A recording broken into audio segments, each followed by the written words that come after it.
Bonjour Antoine Reverchon. Bonjour.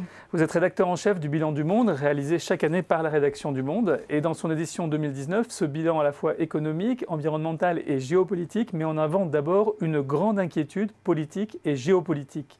De quoi s'agit-il ? Oui, c'est ce qu'on appelle le règne des hommes forts, c'est-à-dire la montée des pays autoritaires dans le paysage international, qui ont un poids de plus en plus fort par rapport aux démocraties et qui imposent parfois leur volonté aux démocraties.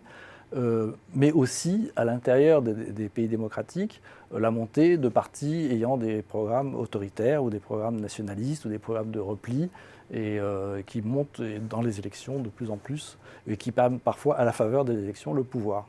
Alors vous soulignez que tout cela rend le multilatéralisme un peu difficile et vous faites une carte qui est très éclairante. Est-ce que vous pouvez nous la commenter, qui montre quand même de façon saisissante cette montée à l'échelle du globe ? Oui, tout à fait. On est parti d'abord de l'indice de démocratie qui est fait par The Economic Intelligence Unit, qui montre en noir sur la carte les pays autoritaires à partir d'une soixantaine de critères de la liberté de la presse, du modèle d'élection, mode de désignation du pouvoir, de multipartisme, etc.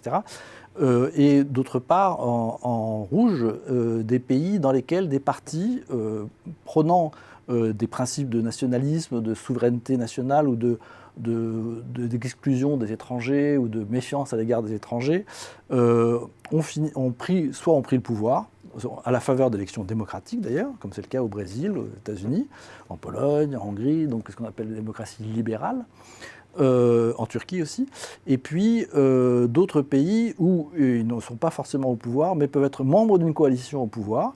C'est le cas, par exemple, en Italie, en Norvège aussi, dans d'autres pays de ce type-là. Donc, ils ont pu former des coalitions avec des partis démocratiques, et puis d'autres pays où ils ont obtenu des résultats électoraux suffisants pour pouvoir peser sur le débat public et instiller ce type d'idées dans le débat public. Et au total, ça fait une carte assez saisissante. Alors comment cette donne politique est compatible avec une économie mondialisée ?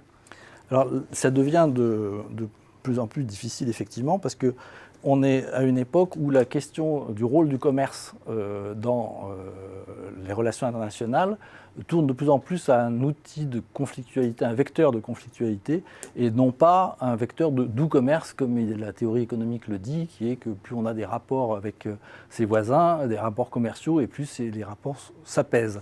En fait, là, on est à une période où, étant donné justement ce règne des hommes forts, on est dans une utilisation du commerce, dans des rapports géopolitiques de plus en plus tendus. Donc le commerce devient une arme dans le conflit géopolitique, ou bien le conflit géopolitique devient la prolongation d'une rivalité commerciale et économique. Donc typiquement ce qui se passe entre la Chine et les États-Unis. Et ce genre de périodes ne sont pas annonciatrices en général d'événements historiques. Parce que justement, effectivement, le problème c'est que les précédents historiques de ce type de glissement de la nature du commerce, c'est le début du XXe siècle, donc avant 1914, et puis entre les deux guerres, entre 1930 et 1935, où le protectionnisme devient une règle et le commerce, la rivalité économique devient une arme dans les rivalités entre pays. Donc vous nous mettez en garde contre cette dangerosité, en espérant qu'elle ne se matérialise pas. Là, pour l'instant, la question est ouverte. On ne sait pas de quel côté la pièce va tomber. C'est-à-dire qu'on est encore dans une incertitude par rapport à cette évolution, mais est-ce qu'il peut y avoir une radicalisation du conflit commercial sous la forme de géopolitique, en particulier entre la Chine et les États-Unis, ou est-ce qu'on est plutôt dans une phase où on trouvera un compromis, ce qui est toujours possible ? C'est ce que nous allons voir, et donc pour en savoir plus, le bilan du monde 2019. Merci Antoine Reverchon pour cet éclairage. Merci.